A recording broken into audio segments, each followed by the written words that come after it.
이번에는요, 시로 보는 천년 담양입니다. 담빛 커피숍에서 우리 김문순 선생님께서 낭독해드리겠습니다. 담빛 커피숍에서 조선의 지루한 오후를 다 보내도록 말하고 싶지 않을 때처럼 부슬부슬 비가 내렸어요. 생각날 듯 잊고 있던 문장들이 하나의 까닭이 되네요. 관방 재림의 가로등에 낡고 오래된 빛이 모여듭니다. 조금씩 가까워지는 걸음으로 담빛 커피숍에 들어가니 바리스타가 오늘도 캐모마일이냐고 묻네요. 기억해주는 것만으로도 다정한 거래 아니겠어요? 향기를 대하는 자세로 음미하는 방식을 따르고 모르는 사람과도 기다렸다는 듯 목례를 해요. 지금부터는 묻지 않는 질문도 익숙한 장면으로 존재합니다.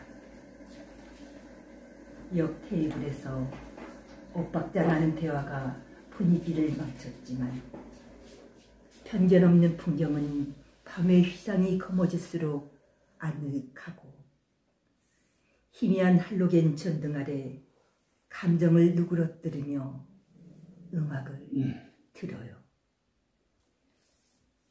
하루 종일 실표한 대화를 남겨놓은 좌석과 입술을 빠져나온 말이 투명한 칸막이에 갇히고 의자와 탁자 사이에 벌어지는 오해마저 즐거운 커피숍. 어느 누구와도 대화가 없는 날은 묵은 속의 동굴 같아요. 관방 재림의 낯선 표정들이 낭만적인 어둠의 감정을 이루네요. 스쳐가는 마음을 이해하는지 밤이 늦도록 차분하게 비는 내려요. 비에 젖은 선율이 커피숍 안에 차오릅니다. 아, 네. 오늘은 아주 좋습니다. 잘 아시지만은 그 관방천을 이제 걷다 보면은 그 한 중간 정도의 담빛 예술 창고라고 있어요.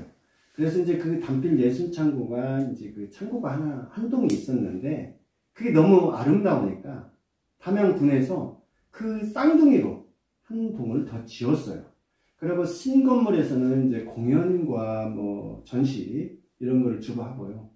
구건물은 그 커피숍으로 이렇게 만들었는데 관방천으로 바로 갈 수 있도록 후문도 만들고 이제 정문을 만들어서 그 정문 쪽에서 보면은 그 담양의 상징인 남산 팔각정이 바로 보이고요.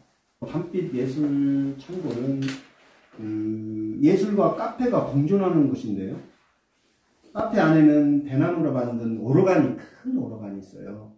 그 대나무로 만든 오로간이 있는데 그 주중, 예를 들면 월요일에서 그 뭡니까 화목 화요일하고 목요일에는 또 그리고 주말에는 오후 3시에 가면은 그 오로가는 소리를 들을 수가 있습니다.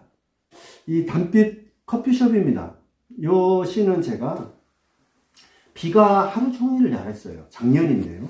비가 하루 종일 내렸는데 어두워지려고는 5시쯤 거기를 관방천을 우산을 받고 갔어요. 가면서 제가 생각하고 그걸 그날 저녁 때 단숨에 써내리간 시입니다.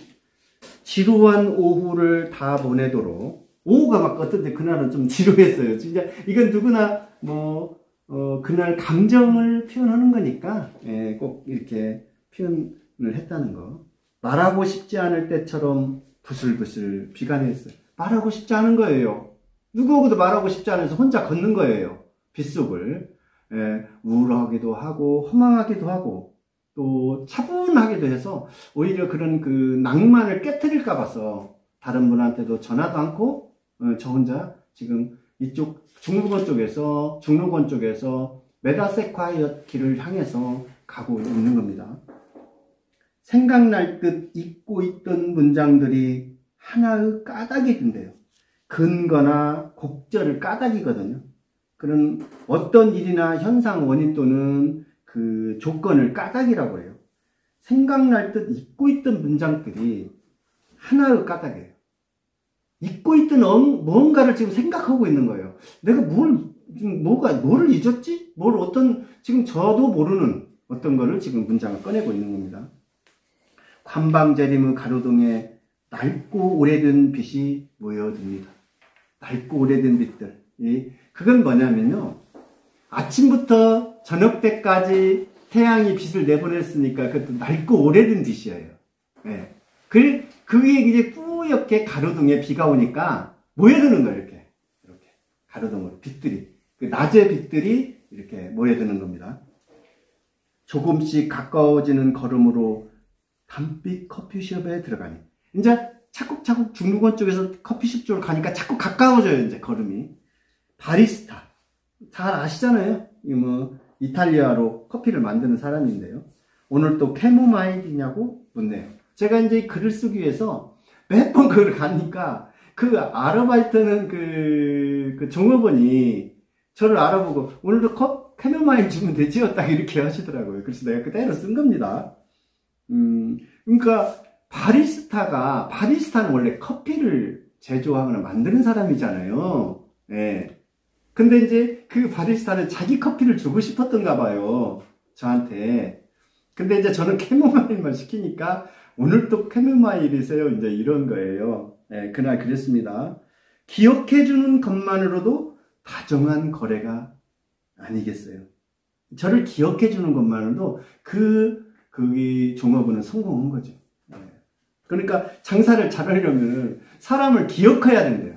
식당을 하더라도. 그 기억해줘서 얼른 누구 사장님 누구니 이렇게 하면서 그거를 기억해주면 그 사람이 얼마나 기분 좋겠어요. 설령 그날 반찬을 잘못 만들어서 짜거나 뭐 싱겁거나 매워도 맛있게 먹을 수 있는 거예요. 근데 기억도 안 해주고 맨날 오는데 아는 체도 않고 그러면은 좀 짜면 짜다고 투덜거리고 그러잖아요. 사람은 심리라는 것이. 예, 그겁니다. 향기를 대하는 자세로 음미하는 방식을 따르고. 캐모마일은 저는 그렇게 마셔요. 그 향기를 대하는 방식이 대부분 다 코로 먼저 가잖아요. 마시는 것보다는. 이게 무슨 냄새지? 딱 코를. 그게 이제 그 말입니다. 모르는 사람과도 기다렸다는 듯 목례를 해요. 목례. 예, 옆에 이제 좌석이 빡빡하게 있어서 제가 그쪽 하나 비집고 들어가야 되니까 이거 좀 실례합니다. 그런 뜻 아니겠습니까? 지금부터는 묻지 않는 질문도 익숙한 장면으로 존재합니다. 옆 테이블에서 엇박자나는 대화가 분위기를 망쳤지만 편견 없는 풍경은 밤의시장이 검어질수록 아늑하고 희미한 할리겐 전등 아래 감정을 누그러뜨리며 음악을 들어요. 그러니까 엇박자나는 대화는 잘 아시겠죠? 뭐 싸우거나 큰 소리로 그 얘기를 하는데요. 정말 우리나라 사람들은 그런 경우가 많아요. 이 커피숍이나 또 어떤 장소에 가면요. 세 사람이 앉아있는데 세 사람이 각자 다른 말을 하고 있어요. 근데도 세 사람이 다 알아들어요, 그거를. 특히 여자분들 그렇습니다. 거의 참 신기한 일 내가 많이 봐요.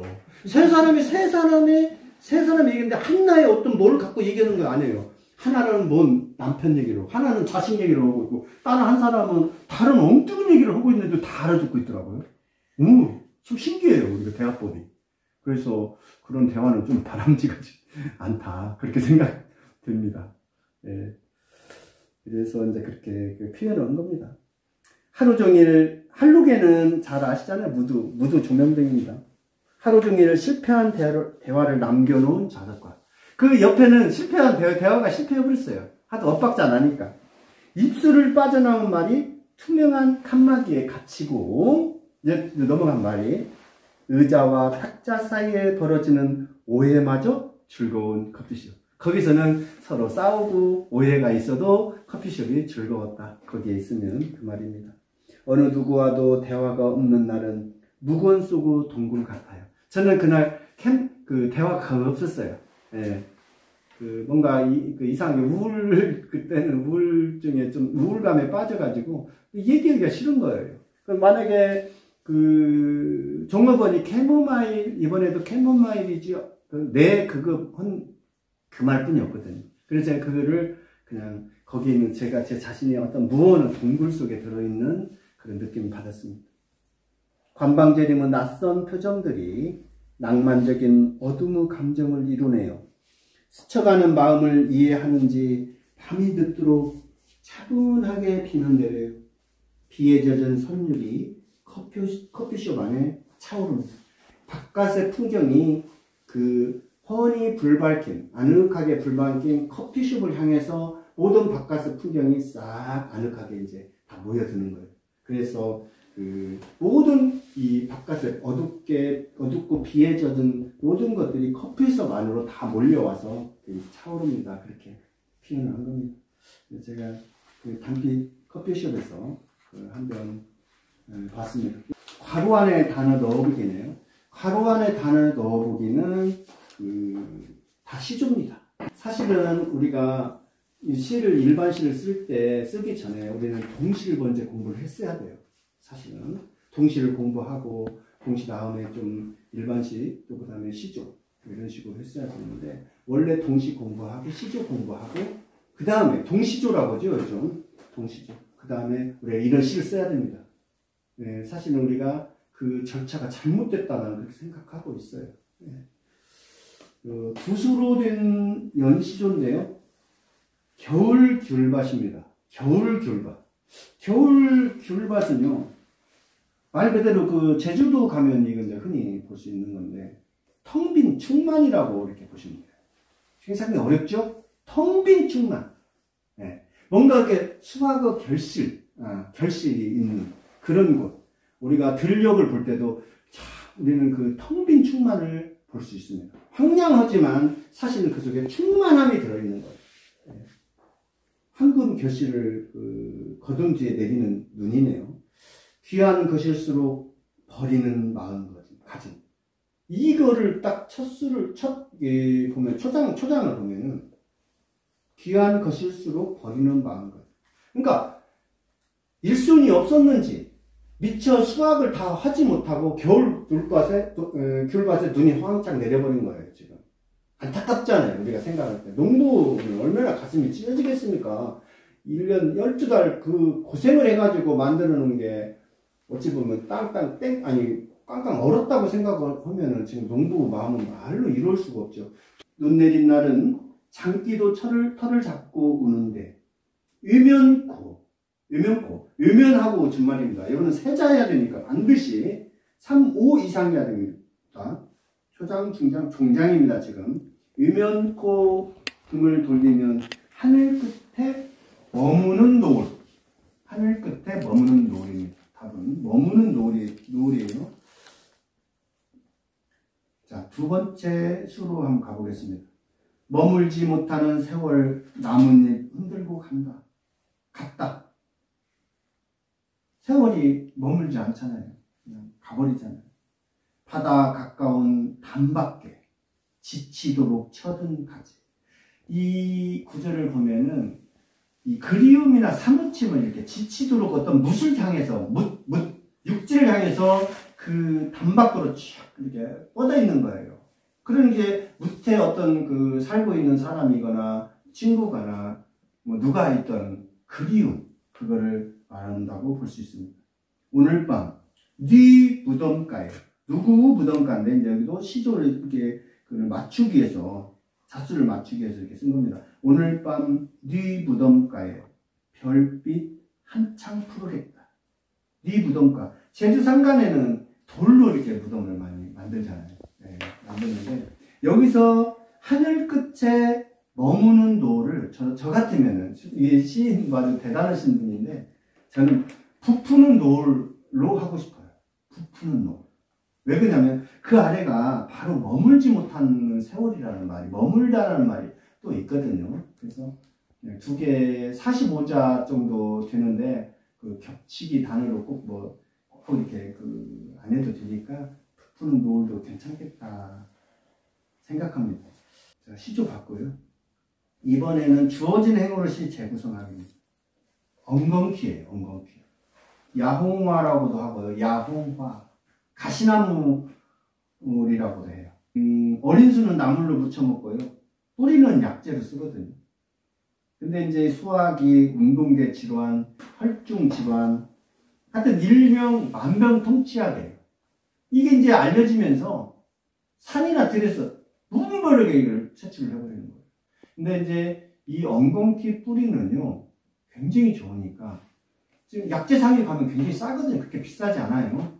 그냥 물 끓일 때, 물 끓이듯이 끓여서 드시면 굉장히 좋습니다. 자, 본문 한번 가볼게요. 엉겅퀴. 가시는 경건한 옷. 이게 등갑법이라는 건데요. 가시와 옷이 같은 거예요. 우리는 의복이잖아요. 근데 이 엉겅퀴의 옷은 가시예요. 이게 등갑법이라고 해서 이렇게 많이 씁니다. 규정을 해버렸어요. 그냥. 가시는 경건한 옷. 예리한 힘으로 허리를 세운다. 예리한 힘도요. 그냥 끙 하고 허리를 세우는 게 아니라 가시잖아요. 위험은 아니면 뭐 여기서 예리한 힘, 위험한 힘, 뭐 아찔한 힘, 뭐 찔릴 뻔했으니까요. 이렇게 다 형용사를 이렇게 사용할 수가 있어요. 그러니까 명사는 어떤 형용사를 갖다 붙이느냐에 따라서 새로운 언어가 돼버려요. 이미지가. 이걸 찾아내야 돼요. 시인은. 네, 예리한 힘입니다. 마른 땅에 무모하게 뛰어내린 햇빛처럼. 햇볕은요, 마른 땅에 뭐 가지든 땅이든 아스팔트든 무모하게 뛰어내리는 거예요. 햇빛이 태양에서 오는데 얼마 걸리지는 알죠? 8분 걸립니다. 8분 걸리는데요. 수억 년 동안 오는 별빛도 있답니다. 수억 년에 걸쳐서. 꽃불은 활활 타오르고 보라색이에요. 네. 세상 밖으로 위태로운 미소를 부른대요. 인생사예요. 그래서 이제 그 엉겅퀴와 비슷한 그 풀이 있거든요. 써놔보세요. 지친개라고 그래요. 지친개. 나무를 먹습니다. 근데 꽃은 거의 비슷해요. 지친개가. 키도 그만합니다. 꽃은 거의 비슷해요. 근데 이제 지친개는 가시가 없어요. 근데 엉겅퀴도 좀 쇠인것을 먹을 수가 없어요. 쇠인것은. 어린 순을 나물로 무쳐 먹을 때 조심해야 됩니다. 그러니까 어린 순, 그러니까 조금 쇠인 것을 먹을 때는요, 가스불이나 장작불에다 살짝 꼬슬려요. 그럼 가시가 딱 타요. 우리가 백년초라고 선인장 같은 게 있잖아요. 요즘 그것도 가정에서 많이 키워서 이렇게 즙 내먹고 그래요. 예. 그것도 도치램프 같은 걸로 이렇게 꼬슬리면 돼요. 그럼 가시를 이렇게 막 손으로 이렇게 잘 안 보이니까 제가 얼려면 힘들어요. 그걸 도치램프나 이런 장작들이 꼬슬리면은 자꾸 그걸 아주 쉬워요. 네, 그러면 그렇다고 해서 약성이 달아나냐면 안 달아나니까 그렇다는 요령입니다. 여기서 답은 42513입니다. 42513. 보겠습니다. 보송보송한 보라의 향기를 탐하면, 보라의 향기를, 향기도요, 보라의 향기를 탐하면 2. 마음의 부스러기조차 3. 피무늬가 된다 했지. 보라의 향기만 탐해도요, 피가 난대요, 마음에서. 예, 피무늬가 된다 했으니까. 그 다음에 4입니다. 깜깜한 내부를 개방하듯 뼛속까지 피어낸 기억을 가슴에 판서하노니. 판서. 가슴에 분필로 글을 쓰는 것을 판서한다 했습니다. 그러니까 내부를 개방하듯 모든 것을 이제 다 나타내 주는 거예요. 고독한 사람 만나거든. 고독한, 외롭고 쓸쓸함입니다. 이 고독한 사람이 엉겅퀴의 꽃말이에요. 네, 엉겅퀴의 꽃말. 고독한 사람을 만나거든. 가시의 옷을 벗고 안아주면 안 되겠니? 가시의 옷. 가시는 모든 장애와 허물입니다. 그걸 벗고 딱 한 번만 꼭 안아주래요. 제가 쓴 겁니다. 그러니까 우리가 이제 고독을 말할 때 독재자의 고독과 일반인의 고독이 있어요. 독재자의 고독은요, 국간의 열쇠만이 유일한 지배자의 고독은 처절한 것이다 라고는 말이 있습니다. 돈과 권력을 지키기 위한 고독은요, 피의 고독이에요. 돈과 권력을 지키기 위해서 피를 흘리는 거죠. 근데 일반인들의 고독은 그런 고독이 아닙니다. 예. 우리는 고독하게도 살아서도 안 되지만 외롭게 살아서는 안 됩니다. 자, 이번에는 첨삭하기네. 제목을 이제 답을 먼저 알려드리자면은 아버지의 집입니다. 아버지의 집. 이거는 이제 제가 어떤 것을 보고 썼냐면은 그 나무 꼭대기에 까치집을 보고 쓴 거예요. 그래서 제가 이제 까치가 되기도 하고 뭐 사람이 되기도 해서 그 위를 올라갔다 내려갔다 하면서 했는데 까치집은 쉽게 안 부서집니다. 얼기설기 이렇게 그 해놨는데요. 제가 그 위를 한번 보고 싶었어요. 도저히 여기서 보면은 저 위에 첩장을 어떻게 만들어 놨지? 근데 보고 싶었어요. 제가 농원을 할 때요.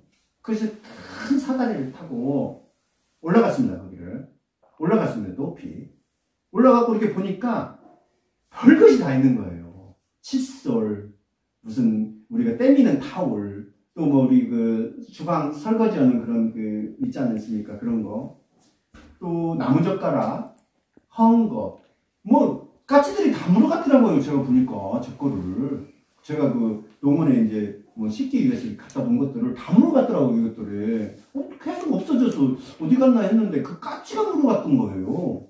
그래서 이제 까치를 내가 도대체 한번 봐야 되겠어요. 그래서 만져도 보고 싶고요. 그래서 이제 올라가고 그 까치를 이렇게 하는데 까치가 한 20마리가 날라왔거든요. 제가 그래가지고 막 이게 뭐 쪼으려고 막 20마리가 덤비는 거예요. 그 제대로 보지도 못하고요. 그냥 같이 자꾸 내려오다가 사다리를 타고 내려오다가 사다리 거꾸로 떨어져 버린 거예요. 제가. 근데 한 달을 입원했습니다. 그런 일이 있었어요. 이제 물론 집에다는 이제 숨기고 있었는데 제가 이제 왔다 갔다 한 이틀은 입원해 있었고 그 나머지를 이제 왔다 갔다 했죠. 입원을 해놓고 왜냐면 배가 아파 죽겠는 거예요. 창작 모든 내장기관이 한 달을 고생했어요. 근데 까치가 좀 우습게 볼 것이 아니다는 거 제가 그때 느꼈습니다. 까치가요.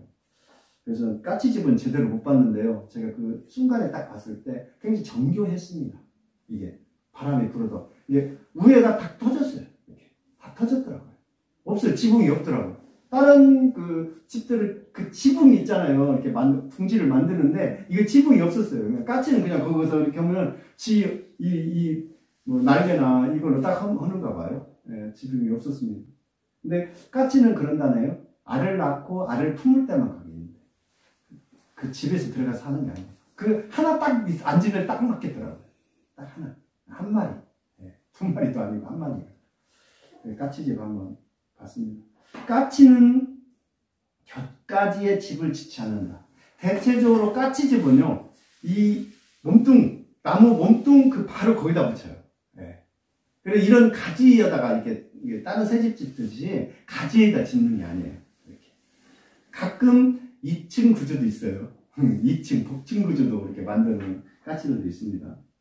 여기서 발자국 없이도 그랬잖아요. 일단 아무런이라고 하나 글을 써놓겠습니다.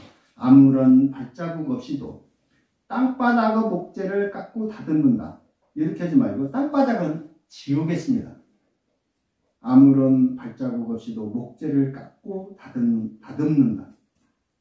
손이 퇴화하여 부리가 손이 된 사람들. 그러니까 손이 퇴화해서 까치는 모든 것을 입으로 부르다가 그렇게 하고 있어서 대체적으로 새들이 그러잖아요. 높이와 깊이를 맞추고 허공을 다져 주춧돌을 넣어. 허공을 다져. 오늘 주춧돌이 좀 많이 나오네요. 2번 나오네요. 주춧돌을 놓았어요. 우리가 주춧돌은 기둥 밑에 그는 돌이죠. 노둣돌은 뭐냐면요. 말을 타고 내릴 때 발도둠으로 쓰기 위해서 대문 앞에 놓은 돌을 노둣돌이라고 그래요. 노둣돌에는 승마석과 하마석이 있습니다. 승마석은 말을 탈 때 디디고 올라가는 거. 또 하마석은 말을 내릴 때 디디고 올라가는. 예, 그렇게 있는데 대체적으로 그 노둣돌이 대문을 바라볼 때 어느 쪽에 있냐면 우측에 있답니다. 우측. 왜 그러냐면 사람이 이쪽 왼쪽으로 내린대. 말을 타고 오를 때. 네. 네. 대부분 그런 겁니다. 그래서 그렇게 옛날에 그렇게 했대요. 그럼 이제 우리가 아는 징검돌 있죠? 징검돌. 잔디밭에나 물을 건너기 위해서 놓은 돌인데요.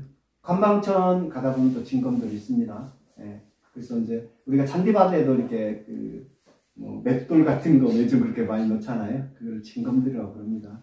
참고로 말씀드렸습니다. 빗금을 제거하는 마름지로 각도가 둥글다. 마름질은 그 옷감이나 제목을 그 치수에 맞춰서 마름하는 거예요. 자르거나 어떻게 그렇게 하는 겁니다. 어떤 모양을 번뜨는 거고요. 마르다. 또 이제 그 물기가 마르다. 이게 두 가지로 쓰니까 이 마름질입니다.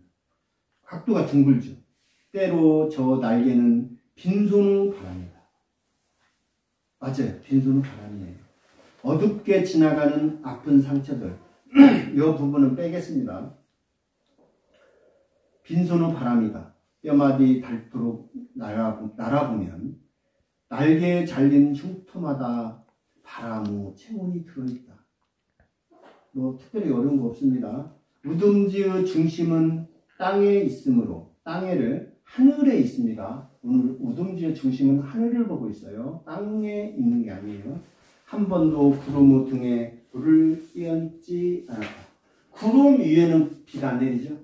구름 밑으로만 나오는 거예요. 그러니까 구름 등에 물을 끼얹지 못해요. 네. 오늘은 햇살을 엮어 지붕을 인다. 제가 이제 이건 바로 본 것이기 때문에 이렇게 쓸 수 있었습니다. 왜냐면 우회가 뚫렸다고 제가 말씀드렸죠. 근데 이제 이 달빛을 엮어 지붕을 일 수도 있고요. 별빛을 엮어 지붕을 일 수도 있고, 이제 변화지였기 때문에 저는 햇살이라고 했습니다. 허공의 입구는 다른 방향 바람이 불고, 높고 낮은 난간에서 까치 울음 5번 들으니, 굳이 여기다 5번 쓸 필요 없습니다. 높고 낮은 난간에서 까치 울음이 들리더니 저녁이 뭉치째 불러들었다. 낮에 이제 하고 이제 저녁이 딱 이제 오고 있는 겁니다. 허공의 퇴적층에서 부리들이 쏟아져 나와. 부리들, 까치 소리가 이제 막 저녁 때 되면 막 울어요. 자기 식구들을 막 부르기도 하고, 자기들의 어떤 그런 자기들의 어떤 신호 아니겠습니까? 아침에도 이제 많이 울기도 하고 그러잖아요. 파문이 있다. 그 중심에 둥지가 있다. 위에서부터 수죽이 조금씩 흔들렸다. 생리말을 찌우며 나무를 내려오는 아버지. 아버지가 결국 까치집을 짓고 있었던 거예요. 네, 제가 이렇게 표현했는데, 위에서부터 수직이 조금씩 흔들렸다. 생리말을 찌우며 나무를 내려오는 아버지. 이거는 은유라고 보시면 되겠습니다. 네, 은유. 그러니까 은유는 별다른 것이 없어요. 네.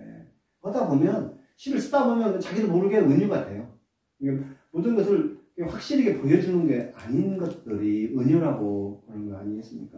그러니까, 이제 막바지로 가네요, 이제. 부분 감상입니다.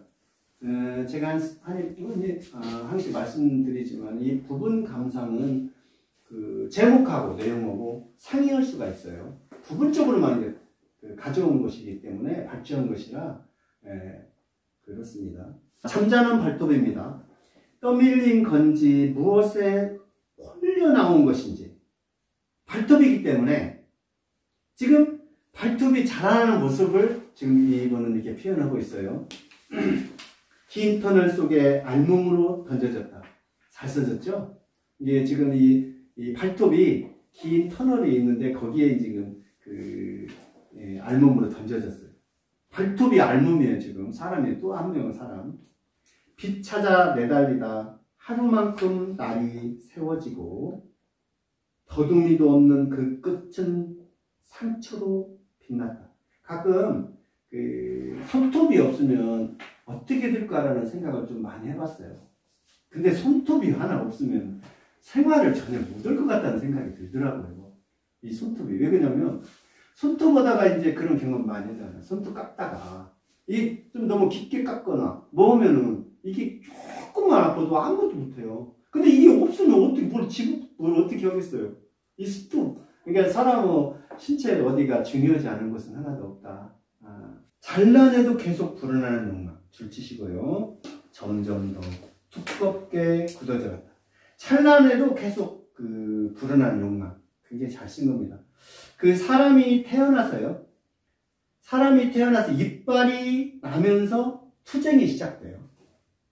그런데 이제 이빨보다 먼저 있는 게 손톱 발톱입니다. 애 낳으면 손톱 발톱 있잖아요. 이빨도 한 2개 정도 받고 나온 애들도 있고요. 네, 그래서 이빨이라는 것은 욕망이에요, 욕망. 내가 살아가야 돼요. 네, 생은 도구죠. 손톱, 발톱도 생은 도구예요. 하나예요. 아무것도 하찮게 보이는 손톱, 발톱도. 근데 하찮은 게 아닙니다. 투쟁을 뒷받침하는 것이 뭐냐면 마음의 욕망을 대변을 해서 마음의 욕망을 이것들이 하는 거예요. 이게 대변해서 뭔가를 이루는 거예요. 손톱, 발톱이에요. 제가 퀴즈를 한번 내볼까요? 손톱하고 발톱은 피부일까요? 뼈일까요? 피부. 응? 죽은 피부입니다. 그래서 이제 이게 죽은 피부를 우리는 뭐라고 하는 거니? 켈라틴이라고 해요. 잘 아시잖아요. 켈라틴. 켈라틴인데 주성분은 주성분이에요. 켈라틴. 근데 이제 머리카락, 말발굽, 쇠뿔, 양뿔, 염소뿔 이런 게 켈라틴으로 이루어졌어요.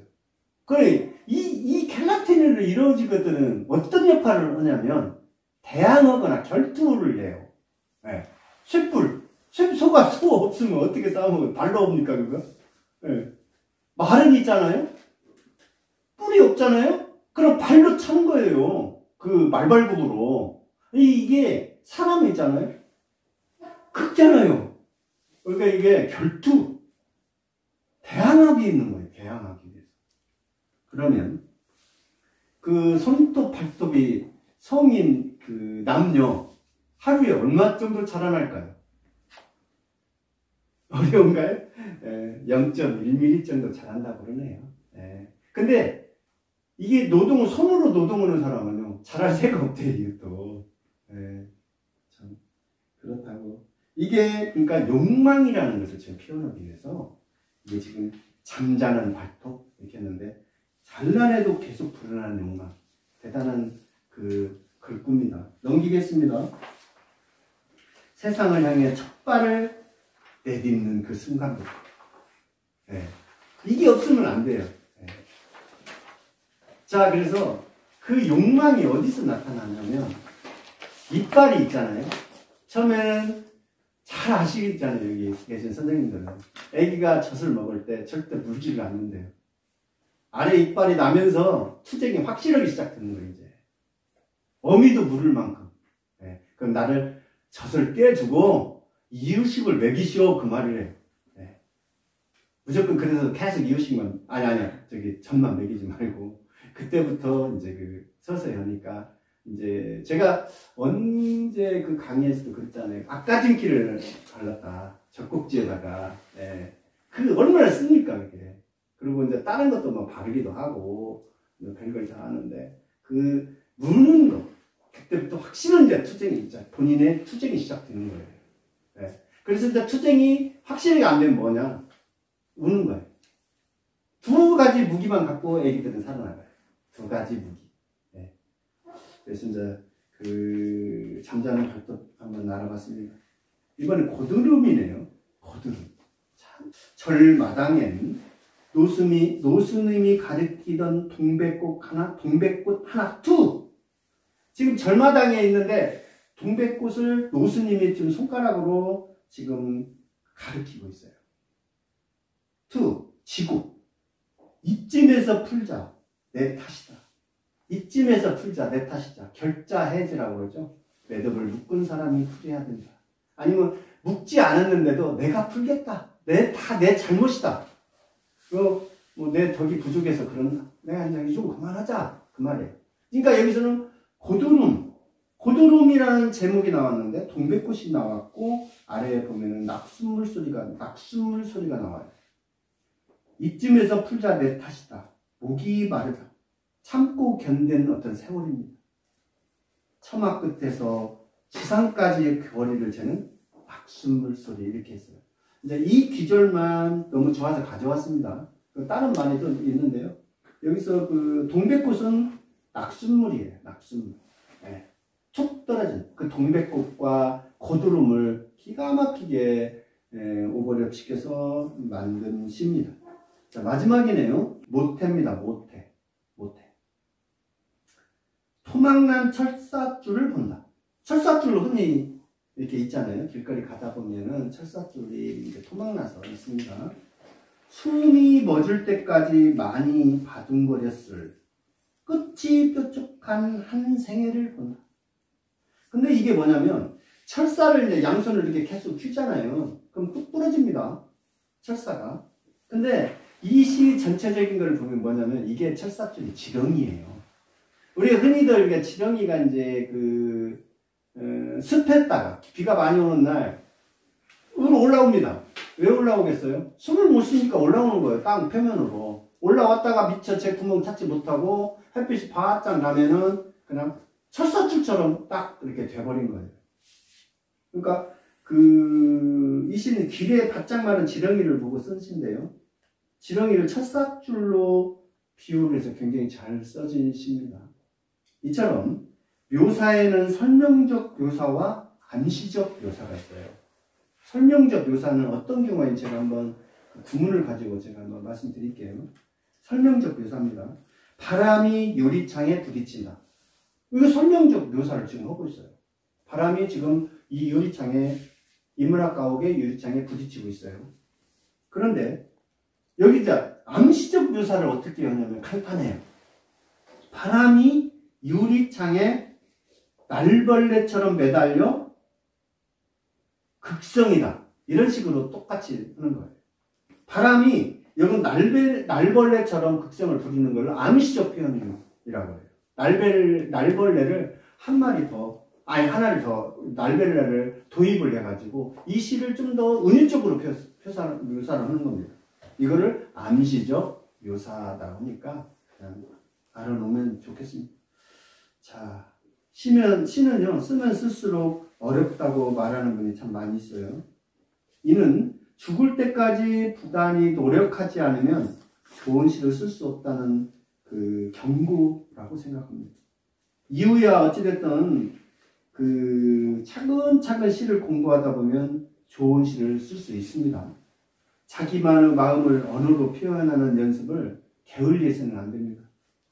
시의 첫 출발은 자기 생활 속에서 어떤 그런 마음이에요. 자기가 또 자기 마음을 얻는 거고요. 또 거기에 파생되는 수많은 상상력을 표현하는 것이거든요. 그래서 우리는 정말 열심히 노력해야 됩니다. 그거 제가 꼭 강의 때마다 드리는 말씀이지만 시를 공부하는 이유는 잘 쓰기 위해서도 공부를 하지만 남의 시를 읽어보기 위해서 공부하시는 분이 훨씬 더 많다는 거. 예. 그 남의 시를 읽으면서 지금 시의 그 트렌드가 어떻게 되고 있구나. 이분은 지금 마음이나 그런 상상력은 어떻게 지금 표현되고 있는지 이런 것을 알기 위해서 글을 공부하는 겁니다. 오늘은요. 시안, 시심, 시온호 단계에 대해서 선생님들 너무 알아봤고요. 우리가 시를 정말 쓰지 않으면 안 되는 옹달샘 퍼듯이 퍼내야 된다. 퍼내면 퍼낼수록 물은 차오른다는 거. 그리고 그 옹달샘이 있다고 해서 퍼내지 않으면 오히려 썩는다는 거. 네. 그래서 그거에 대해서 알아봤습니다. 다음 시간 만날 때까지 건강하시기를 빌겠습니다. 이만 마치겠습니다.